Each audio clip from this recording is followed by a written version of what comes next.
जवळजवळ 180-190 लाख कोटीकडे कर्ज गेलेलं आहे. एवढं कर्ज काढून देखील देश चालत नाही, भागत नाही. मग नरेंद्र मोदींनी कर लावायला सुरुवात केली, भरमसाठ कर लावायला सुरुवात केली. पहिल्यांदा डिझेल, पेट्रोल, गॅसवर कर लावले, त्यांच्या किमती 100च्या वर पेट्रोल लिहून ठेवलं. GST लावली. आज देशातले 50% गरीब लोक 62% GST कर भरतात, किमती वाढतात. त्यामुळे महागाईचा भडका उडालेला आहे. मोदींनी पेट्रोलच्या करावरून 32 लाख कोटी गोळा केले. कर्ज काढलं, करावरनं 32 लाख गोळा केले, तरी भागत नाही. म्हणून आता नरेंद्र मोदी काँग्रेस सरकारनं उभे केलेले सार्वजनिक उद्योग, विमा कंपनी LIC, भारत पेट्रोलियम, ह्या कंपन्या विकायचा त्यांनी घाट घातलेला आहे. एखाद्या घरामध्ये जेव्हा गंभीर प्रसंग निर्माण होतो तेव्हा अगदी शेवटचा उपाय म्हणजे गृहिणीच्या मंगळसूत्राला नवरा हात घालतो. तशी परिस्थिती भारतात तुम्ही काढली. म्हणून रोजगार निर्माण होत नाही, म्हणून पोरं बेकार फिरत आहेत, म्हणून शेतकऱ्यावर तुम्हाला भाववाढ होते ओढून तुम्ही शेतकऱ्याला शेतीमालाच्या किमती वाढू देत नाही. आणि आज भारत विकसित झाला, समृद्ध झाला, 5व्या नंबरची अर्थव्यवस्था म्हणताय.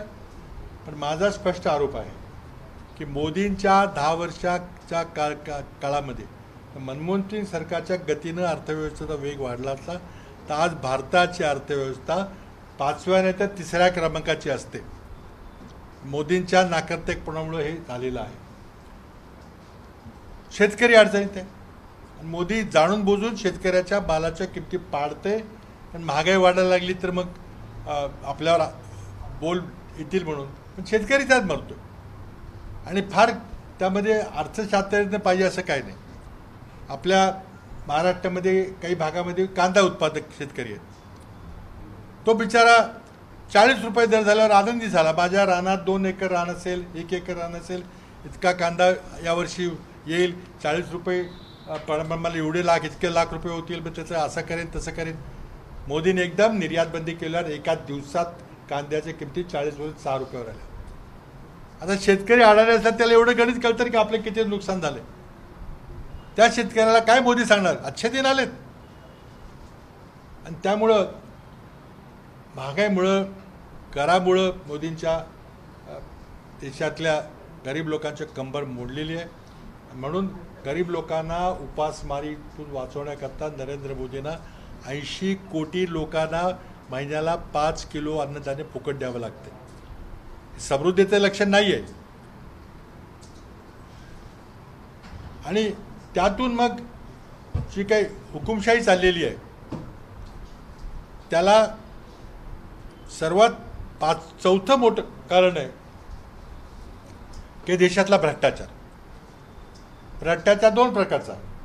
एक आर्थिक भ्रष्टाचार, कमिशनखोरी, लाच, आणि दुसरा भ्रष्टाचार राजनैतिक आणि राजकीय भ्रष्टाचार. महाराष्ट्रात जे काही घडलं, जे पक्ष फोडले गेले, पक्ष फोडताना कुणाला किती खोकी दिली, कुणाला ED, CBI, इन्कम टॅक्सची भीती घालवली, कुणाला तुरुंगात टाकलं आणि कोणाला पदं दिली. उपमुख्यमंत्री करतो, राज्यसभेचं तिकीट देतो.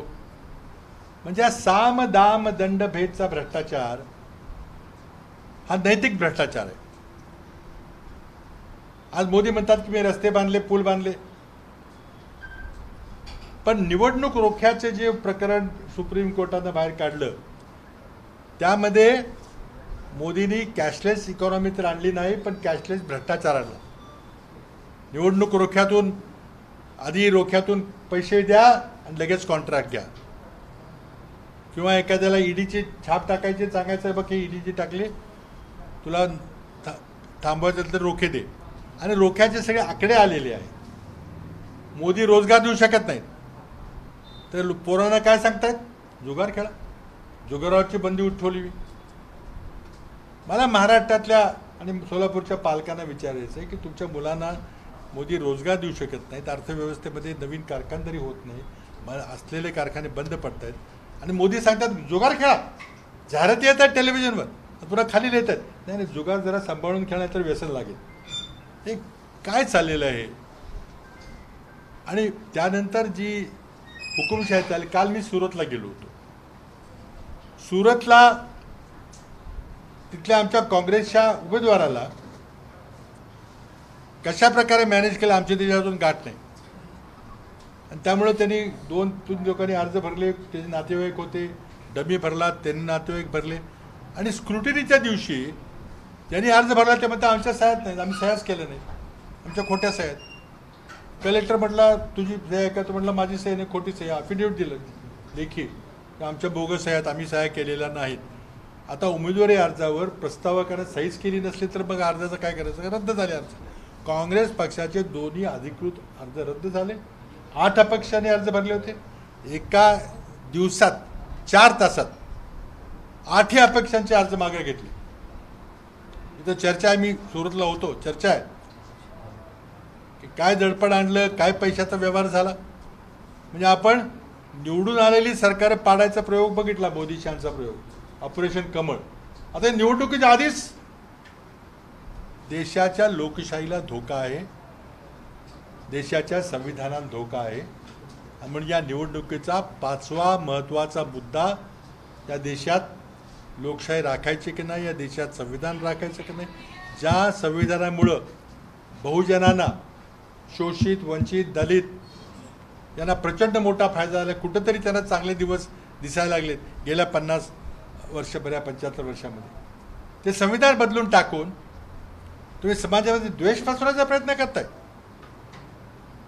निवडणुकीच्या पहिल्या टप्प्याच्या आकड्यावरून भाजपचं धाबं दणाणलंय, मोदींची जीभ घसरायला लागलेली आहे आणि ते आता वाटेल ते आरोप करायला लागलेले आहे. काँग्रेस म्हटले काँग्रेसच्या जाहीरनाम्यामध्ये तुमचं मंगळसूत्र विकणार.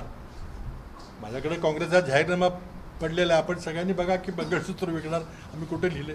मोदींसारख्या माणसांनी असं खोटं बोलायचं? तुमच्या सगळ्या दागिन्याचं ऑडिट करणार आणि ते सगळ्यांना वाटणार, कुठे लिहिले आम्ही? आणि मनमोहन सिंगच्या विरुद्ध एक आरोप त्यांनी केला, ती 2006ची राष्ट्रीय विकास परिषद, नॅशनल डेव्हलपमेंट काउन्सिलची मीटिंग, ज्याला सर्व मुख्यमंत्री उपस्थित होते. नरेंद्र मोदी गुजरातचे मुख्यमंत्री होते, मी पंतप्रधान कार्यालयात राज्यमंत्री होतो. मनमोहन सिंग काय म्हटले की ज्या वंचित घटकांना, शोषित घटकांना विकासाचे लाभ मिळाले नाहीत त्यांना आपण विकासाचे फायदे मिळवून दिले पाहिजेत, ह्या आशयाने त्यांनी बोलले. तर ते म्हणले नाही नाही, मुस्लिम तुष्टीकरण आहे, सगळे पैसे तुमचे घेणारे मुस्लिम देणार. तर मला विनंती, शेवटी ते माझे पंतप्रधान आहेत, तुमचे पंतप्रधान आहेत, पंतप्रधानाकडून एका वागणुकीची अपेक्षा असते. 2006च्या भाषणाला तुम्ही जिथं होता, त्या भाषण मनमोहन सिंगनी इंग्लिशमध्ये केलं, तुम्हाला काय आपत्ती होती? तुम्ही का नाही बोलला? आणि देशाच्या जनतेनं 2006च्या आमच्या काँग्रेसच्या कार्यकाळावर 2009ला प्रचंड मोठं बहुमत दिलं. 145 वरून 206 खासदार आमचे आले. आणि तुम्ही आता 18 वर्षानंतर तुम्ही आता उकरून काढताय. तुमच्याकडे विकासाचे मुद्दे नाही. तुम्ही बेरोजगाराचं बोला, महागाईचं बोला, शेतकऱ्यांचं बोला, भ्रष्टाचाराचं बोला, निवडणूक रोख्यांचं बोला. नरेंद्र मोदींनी अनेक आश्वासन दिली होती, सगळी काय सांगत नाही. 2 कोटी रोजगार दरवर्षी देणार. अरे 10 वर्षात 20 कोटी रोजगार तुम्ही दिले असते तर बेरोजगार मुलं फिरले असते का रस्त्यावर? का देऊ शकला नाही तुम्ही? तुम्ही म्हटला की शेतकऱ्याचं उत्पन्न दुप्पट केलं का? स्वामीनाथन आयोगाप्रमाणे 50% नफा देतो. सुप्रीम कोर्टात नरेंद्र मोदींनी ॲफिडेव्हिट दाखल, हे आम्हाला करता येणार नाही. हेच मोदी सरकार. 15 लाखात सोडून द्या, 15 लाखाचा जो जुबला होता, एखादा सुशिक्षित माणूस असता तर तो कधी 15 लाख म्हटलं नसतं. त्यामुळे आम्ही काही ते फार गंभीर घेतलं नाही. लोकांनी घेतलं आणि मतं दिली. पण 100 दिवसामध्ये विदेशातला काळा पैसा आणतो, हे अतिशय गंभीर आणि महत्त्वाचं हे विधान होतं. का होतं? मी आपल्याला माहिती आहे 6 वर्ष केंद्रीय मंत्रिमंडळात मंत्री होतो. तर आम्ही खूप दबाव टाकल्यामुळं स्विस बँकेमध्ये जो भारतीयांचा पैसा आहे त्यांच्या मला नावं कळवा असा आम्ही आग्रह करत होतो. ते म्हणते आम्ही गुप्तता आहे त्यामुळे आम्ही सांगणार नाही.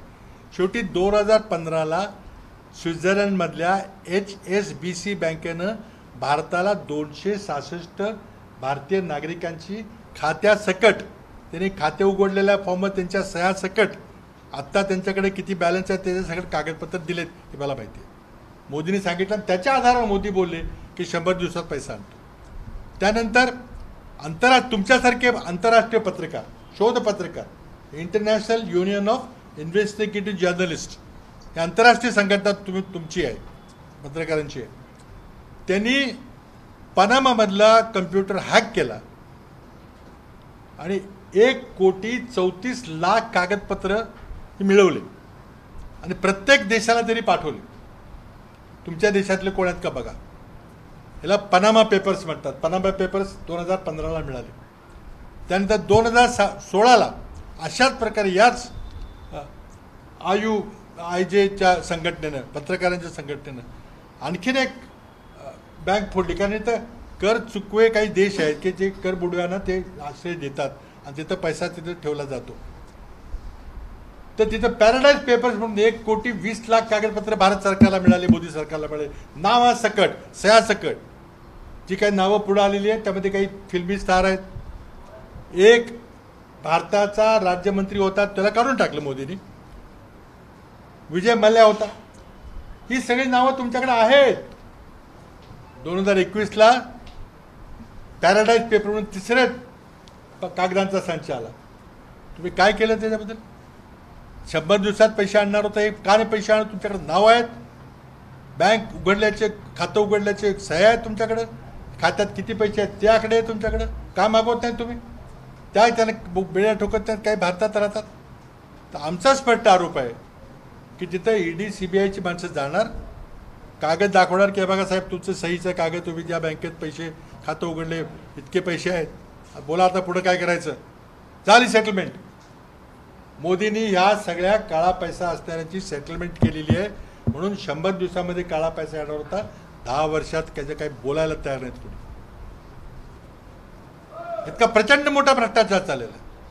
आणि निवडणूक रोखे तर कॅशलेस भ्रष्टाचाराचं जगातलं एक मोठं उदाहरण आहे. जगातला सर्वात मोठा स्कॅम. मोदींनी याची उत्तरं दिली पाहिजेत. मनमोहन सिंगचं 2006चं भाषण काढताय तुम्ही, सांगताय मंगळसूत्र आम्ही नेणार, सांगताय आम्ही दागिने नेणार. देशाच्या पंतप्रधानांना शोभत नाही. आणि म्हणून आमची मागणी आहे की एकतर काळ्या पैशाबद्दल तुम्ही पुन्हा विधान केलं पाहिजे की तुमच्याकडे जे कागदपत्र आहेत त्याचं काय झालं. पुन्हा सांगितलं पाहिजे शेतकऱ्याचं उत्पन्न दुप्पट करणार होतं त्याचं काय झालं.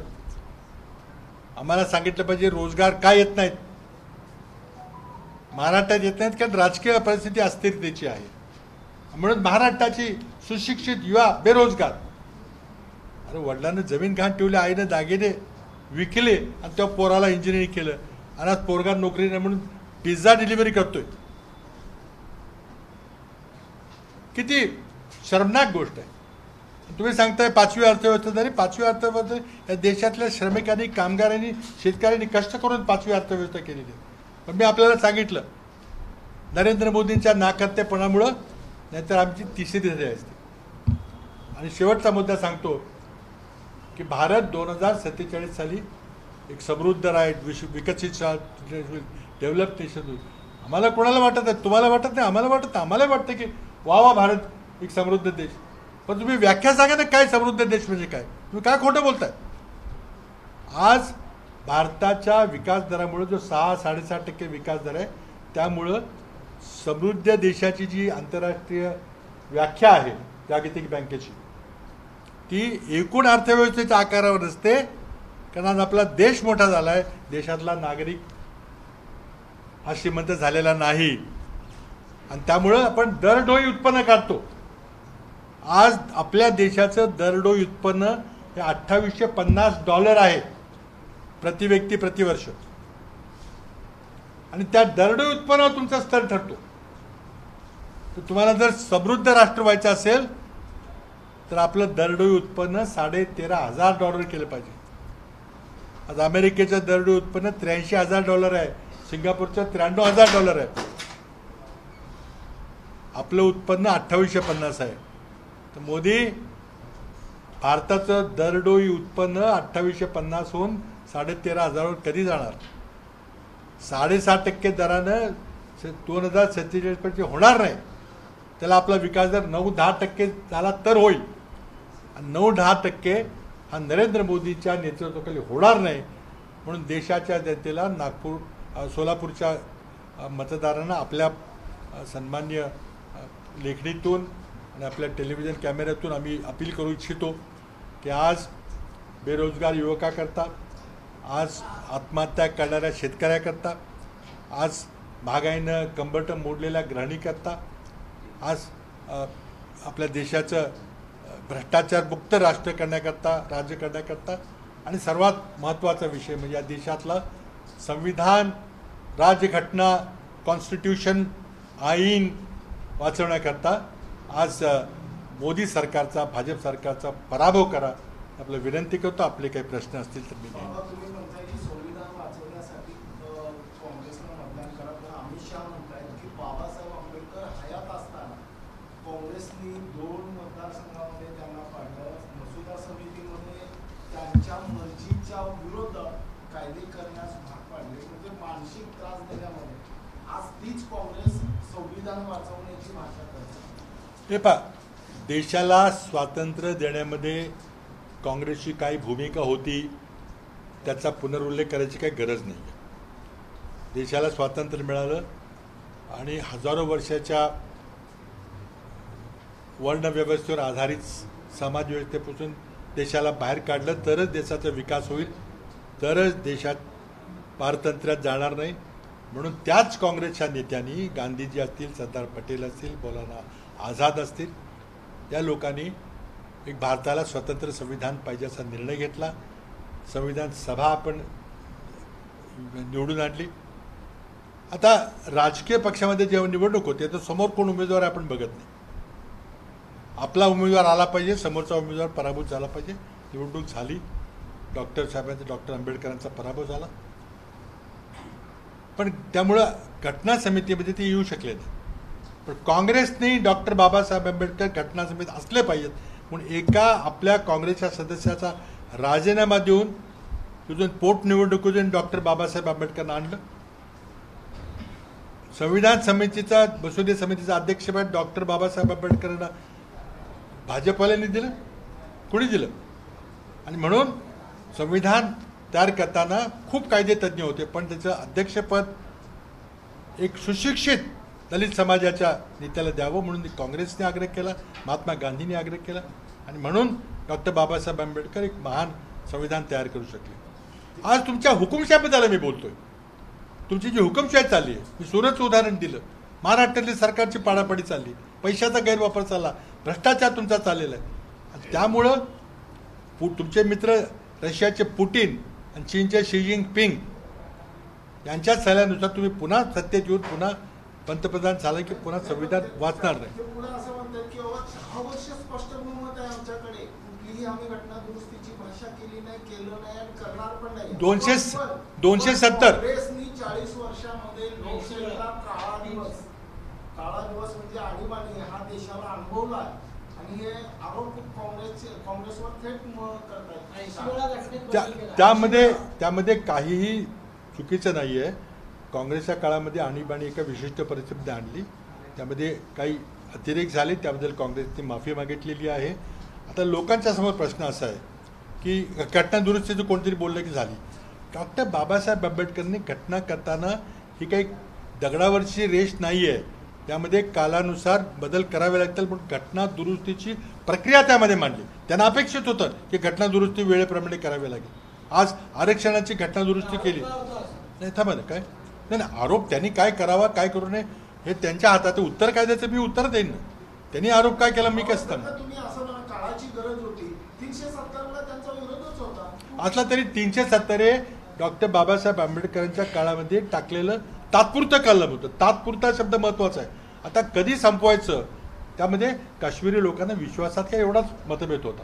पण ठीक आहे, तुम्ही केलं, पण त्या काश्मीरचं विभाजन करून त्याला केंद्रशासित प्रदेश करायची काय गरज होती? उद्या मुंबई जर केंद्रशासित केली अशा 5वी बहुमताच्या आधारावर तर काय करणार तुम्ही? आमचा एवढाच विश्वास आहे, लोकांना आमचा अपील आहे की तुम्हाला वाटतं का की आपण हुकुमशाहीकडे चाललेलो आहे? आणि हुकुमशाहीकडे चाललेलो असेल तर मग आपल्याला लोकशाही मान्य आहे का हुकुमशाही चालेल नरेंद्र मोदींची? आज 370 जागा पाहिजेत म्हणतात. का म्हणतात? कारण डॉक्टर बाबासाहेब आंबेडकरांनी घटना दुरुस्ती करायची असेल तर 2/3 बहुमत पाहिजे. म्हणजे 543 मधले 2/3 म्हणजे 360 370 370 पाहिजेत. 400 पार. अरे 400 पार काय तुम्ही हवेतल्या गोष्टी. तुम्ही आत्तापर्यंत तुमच्या घोषणा बघा. आत्ता भाजपला स्वतःच्या ताकदीवर स्पष्ट बहुमत येऊ शकत नाही. आणि कदाचित या निवडणुकीत आमची स्ट्रॅटेजी काय आहे? विरोधी पक्षाच्या मताचं विभाजन टाळणं. म्हणून आम्ही इंडिया आघाडीचा प्रयत्न केला. काही ठिकाणी होऊ शकली नाही, पण महाराष्ट्रात झाली, UP-मध्ये झाली, दिल्लीमध्ये झाली, गुजरातमध्ये मी काल गेलो होतो. आपला मी 2 जागा दिलेल्या आहेत. उद्देश आहे की नरेंद्र मोदींना 14मध्ये 31% मतं पडली. बालाकोट आणि पुलवामानंतर ती 6% वाढली, 37% झाली. पण जर मूळ जनाधार 30%च्या वर नाही आहे. आपण 70% लोक तुम्हाला विरोध करतात, तुमच्या विरोधी मतदान करतात. पण इतक्या मताची विभागणी होते की आज संसदेमध्ये 38 वेगवेगळ्या पक्षाचे खासदार निवडून आलेले आहेत. हे जर आघाडी करून आले असते, अपक्षाबद्दल छोट्या पक्षाबद्दल आमचं म्हणणं नाही, पण आपल्या आघाडीत या, आपण मताचं विभाजन टाळूया. ते झालं तर आमची खात्री आहे की नरेंद्र मोदींच्या आता मताच्या विभाजनाचा फार लाभ होणार नाही. म्हणून नरेंद्र मोदी कसा विभाजन होईल, कशी जास्तीत जास्त माणसं उभी राहतील याचा प्रयत्न करतात. पण आता ते होणार नाही. आता मताच्या विरोधकाच्या मताची विभागणी होणार नाही. नरेंद्र मोदी विरुद्ध काँग्रेस अशी विरुद्ध इंडिया आघाडी अशी लढत आहे. आणि त्यामुळं म्हणून आम्ही म्हणतोय की सत्तांतर करायचं आहे. पण चुकून झालं नाही तर मग घटनेला धोका आहे. कारण त्यांचेच खासदार बोलतात आम्हाला 370 जागा द्या, आम्हाला घटना दुरुस्ती करायची. जर का मताची विभागणी होणार नाही याच्यासाठी इंडिया आघाडी झाली तर इंडिया आघाडी 8 महिन्यामध्ये फोटो सेशन आणि चहापानातून पलीकडे काहीच केली नाही. पण भाजपाने 3 वर्ष अगोदर राम मंदिराचा प्लॅन केला आणि बरोबर तोंडावर त्यांनी उद्घाटन केलं. म्हणजे नियोजन जर का असेल तर सगळ्या गोष्टी होतात. नाही मला उत्तर देऊ द्या. नाही उत्तर देऊ द्या. फोटो सेशन झालं तुमचं म्हणणं आहे, पण जागा वाटप कसं झालं? म्हणजे जागा दिल्लीत जागा वाटप तुम्ही तिथं नाही आहे, पश्चिम बंगालमध्ये नाही आहे, बरोबर आहे, मान्य करायला पाहिजे. अगदी करतो ना आम्ही करतो की सुरुवातीला जी आमची आघाडी होती त्यामध्ये 2 पक्षांना फोडायला नरेंद्र मोदींना यश आलं किंवा न होऊ देणं करता हरकत नाही. पण तुम्ही काय मगाशी म्हटला, तुम्ही आता मगाशी जे काही तुम्ही प्रश्न उपस्थित केला होता की तुमची नुसतं फोटो सेशन आहे त्यांनी केलं, राम मंदिराचं तुम्ही काढलं, ठीक आहे. राम मंदिराचं नरेंद्र मोदीचा त्यामध्ये काय रोल आहे याचे उत्तर दिलं पाहिजे. राम मंदिराचा वाद हा बाबरी मशीद पडली त्या जागेवर राम मंदिर बांधायचा विषय होता. पण 2 ट्रस्ट, एक मुस्लिम ट्रस्ट आणि हिंदू ट्रस्ट, नाही मला उत्तर देऊ द्या. आता तुम्ही विचारलं मला देऊ. तर तिथं तो वाद होता. 4 किलोमीटर अंतरावर एक जमिनीचा वाद निर्माण झाला. सर्वांनी निर्णय घेतला की तिथं कोर्ट जो निर्णय दिला तो आम्ही मान्य करतो. कोर्टाने निर्णय दिला. 2 खाजगी लिटिगंट होते, त्याच्यापैकी हिंदू ट्रस्टला ती जागा दिली. हिंदू ट्रस्टने एक खूप चांगल्या प्रकारे अपील करून पैसे गोळा केले, 3,000 कोटी गोळा केले आणि एक चांगलं भव्य राम मंदिर तिथं बांधलं. त्यांचं अभिनंदन केलं पाहिजे, स्वागत केलं पाहिजे. पण नरेंद्र मोदीचं यामध्ये काय दोष आहे? त्यामध्ये काय फुशारकी मारतायत तुम्ही? उलट तो एक धार्मिक होती बाब, त्यामध्ये शंकराचार्य असतील किंवा तिथले धर्मगुरू असतील त्यांचे हाताने करायला पाहिजे होतं. राम मंदिर अजून पूर्ण झालेलं नाही, 4 वर्ष अजून आहेत, 3 वर्ष आहेत, तरी तुम्ही त्या मूळ मूर्तीची पूजा होती त्या सोडल्या, नवीन मूर्ती आणल्या आणि तिथं तुम्ही शंकराचार्यांना बोलतो. याला पॉलिटिकल कार्यक्रम केला नरेंद्र मोदींच्या दबावामुळं. माझा नरेंद्र मोदीला सवाल आहे की राम मंदिर उभं राहिलं, आम्ही स्वागत करतो, तुमचा त्यात काय रोल आहे सांगा? तुम्ही सुप्रीम कोर्टात दबाव टाकला, पण तुम्ही फक्त फित कापायला गेला, तुम्ही फक्त तिथं प्राणप्रतिष्ठा करायला गेला, फक्त राजकारण करायला गेला. टायमिंगवर प्रश्न होता. नाही टायमिंगचं ठीक आहे, टायमिंगचं ते नाही आम्हाला यश आले, 2 राज्यामध्ये यश आलं नाही, मान्य करतो. अनिवासी भारतीय काँग्रेसचे प्रमुख आहेत सॅम पित्रोदा, त्यांचं असं म्हणणं आहे की अमेरिकेमध्ये वारसा हक्कानुसार संपत्ती मिळते त्याच्यावरती 55% टॅक्स लागतो, तसा भारतामध्ये देखील विचार केला गेला पाहिजे. आपलं काय म्हणणं आहे? अगदी वाटेल ती सूचना आली, नरेंद्र मोदींनी नोटबंदी केली, विचार केला पाहिजे. तो एक पर्याय होता, आमच्यासमोरही होता. एकदा आपल्याला आठवत पूर्वी एकदा झालं होतं 10,000 रुपयाची नोट. त्यामुळं पर्याय कुठला असेल तर पण निर्णय घ्यायचा हा निवडून आलेल्या काँग्रेसचे खासदार निवडून घेतील. कोणी सॅम पेट्रोला घेणार नाहीत किंवा आणि कुठले परदेशातले लोक घेणार नाहीत. हा निर्णय जो काही निर्णय घ्यायचा आहे तो या लोकसभेला निवडून आलेले खासदार ते आपल्या बहुमतानं नेता निवडतील आणि ते मंत्रिमंडळ तो निर्णय घेईल, त्याला तो पूर्ण अधिकार आहे. अमित शहा असं म्हणतात की लोकांची जी खासगी संपत्ती आहे ती सरकारच्या तिजोरीत घालण्याचा काँग्रेसचा हा डाव आहे आणि ते आपण लोकांच्या समोर आणलं असं अमित शहा म्हणतात. बघा, एकतर तो डाव कुठेतरी जाहीरनाम्यात जाहीर झाला पाहिजे किंवा आता अमित शहाकडे काहीतरी जादूचा हे असलं पाहिजे की राहुल गांधीच्या डोक्यात काय आहे, खडगेंच्या डोक्यात काय, माझ्या डोक्यात काय, प्रणितीच्या डोक्यात काय, त्यांना कळत असलं पाहिजे. काहीतरी जादूटोना करून ते कळतील. आमच्या जाहीरनाम्यात मंगळसूत्राचं काय लिहिलेलं आहे, खाजगी संपत्तीचं दागिन्याचं ऑडिट करू म्हणून म्हटलेलं आहे. कुठं म्हटलं दाखवा जरा. काँग्रेसचा जाहीरनामा ज्याबद्दल खरं म्हणजे वेगळी पत्रकार परिषद घेतली पाहिजे, इतका उत्कृष्ट जाहीरनामा आहे. आम्ही अंमलात येतील अशी आश्वासन दिलेली आहेत आणि आम्ही करून दाखवलेलं आहे. इथून लांब नाही, कर्नाटक राज्यात तुम्ही रोज जाता येता. कर्नाटक राज्यामध्ये 5 गॅरंटी आम्ही दिल्या त्या 5ही पूर्ण केल्यात का नाही तुम्ही मला सांगा. कारण आम्ही जो जाहीरनाम्यामध्ये आश्वासन दिलेलं आहे, आता मोदींनी कदाचित अमित शहानी वाचला नसेल किंवा वाचून घ्यावा कोणाकडून तरी, त्यातलं कुठलं आम्ही आश्वासन दिलं आहे दागिन्याचं ऑडिट करणार, मंगळसूत्र घेणार म्हणून? खोटं किती बोलताय? राजशिक्षण बँकेच्या प्रकरणी सुनेत्रा पवारांना क्लीन चिट देण्यात आली मुंबई पोलिसांच्या वतीनं, याकडे कसं पाहताय? आता तो मुंबई पोलिसांनी काय करावं त्यांचा अधिकार आहे, पण ईडीने दिलेली नाही. बाबा, प्रकाश आंबेडकर पृथ्वीराज चव्हाणांचा स्टेटस का लक्षात नसेल? बघा, प्रकाश आंबेडकर एका राष्ट्रीय पक्षाचे फार मोठे नेते आहेत. ते 1-2दा खासदार झाले होते. त्यांच्या मी आता काय बोलणार, मी फार छोटा माणूस आहे. गावाच्या स्टेटसवर जे प्रोटोकॉल सदस्य आहेत, चेअरमन आहेत, त्यांच्यावर हा प्रश्न उपस्थित होतो. नाही आता त्यांनी काय उपस्थित करा, मी काय बोलणार. माझी एवढीच विनंती आहे की अजूनही विचार करा. तुमच्या उमेदवारीमुळे मोदींना डायरेक्ट फायदा होतोय. गेल्या वेळेला सोलापूरची जागा वंचितच्या उमेदवारीमुळे गेलेली आहे. मोदींची जागा इथे निवडून आलेली आहे. प्रकाश आंबेडकरांची वंचितची उमेदवारी नसती तर सोलापुरात काय झालं तर माझ्यापेक्षा तुम्हाला जास्त माहिती आहे. आणि म्हणून त्यांच्यावर जेव्हा BJPचे बी टाईम आरोप होतात ते उत्तर देत नाहीत. ते इतरांच्यावर आरोप करत बसतात. आता त्यांच्याबद्दल मी मुख्यमंत्री असताना मी अनेक वेळेला समोरासमोर बसून वाटाघाटी केल्यात. आता त्या आता बोलायला लावू नका मला, पण त्यामुळे मी त्यांनी काही टीका केली तर मला मान्य आहे. ते फार मोठे राष्ट्रीय नेते आहेत.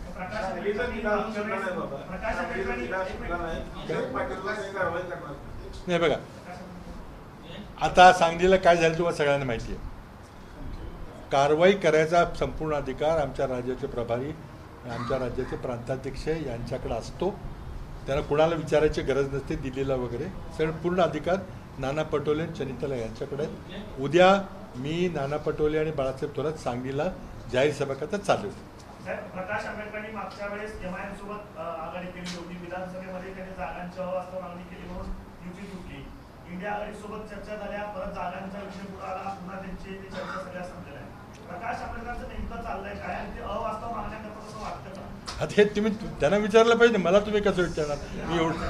मी एवढं सांगू शकतो की माझ्या माहितीप्रमाणे मी काही वाटाघाटीमध्ये नव्हतो. वाटाघाटी करता वेगळी समिती काँग्रेस पक्षाची होती, राज्यात होती, दिल्लीत होती. पण माझ्या माहितीप्रमाणे छोटा माणूस आहे की त्यांना 5 जागा देऊ केल्या होत्या अकोल्यासह. आणि त्यामुळं माझी खात्री आहे, छाती ठोकपणे सांगतो, एवढं मला महाराष्ट्र माहिती आहे, अकोल्यामध्ये प्रकाश आंबेडकर निवडून आले असते आणि 4 इतर त्यांचे सहकारी खासदार झाले असते. पण त्यांना आपल्या शेजारी असे इतर माणसं आपल्या बरोबरीने बसावं असं वाटतं का नाही मला माहीत नाही. त्यांनी ती स्वीकारली नाही. त्यांना जे काही त्यांनी केलं आहे त्यामुळं ज्याची मदत होती आहे त्याची मदत करायची होती. आता दुसरं आणि कोण आहे का विचारा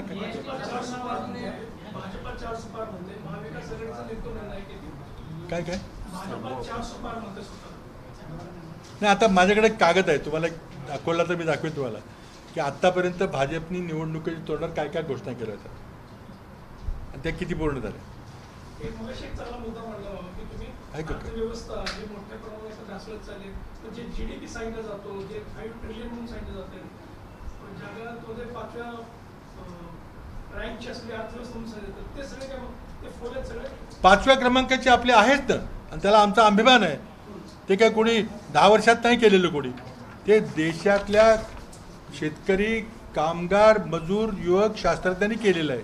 पण माझं एवढंच म्हणणं आहे की आमच्या गतीने तुमचे तो विकास जर तुम्ही कायम ठेवला असता तर आपण आज 3रा नंबर असतो.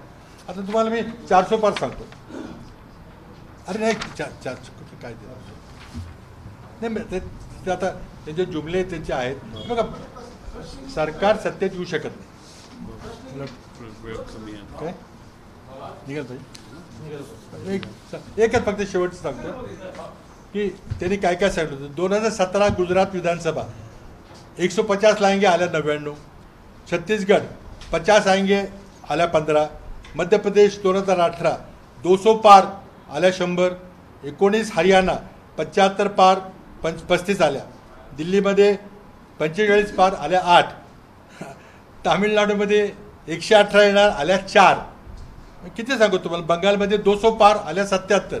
त्यामुळे 400 पार काय, मला आश्चर्य वाटतं की 500 पार का नाही म्हटलं. का त्याला काय नारा द्यायला काही पैसे लागतात का. एबीपी माझा, उघडा डोळे बघा नीट.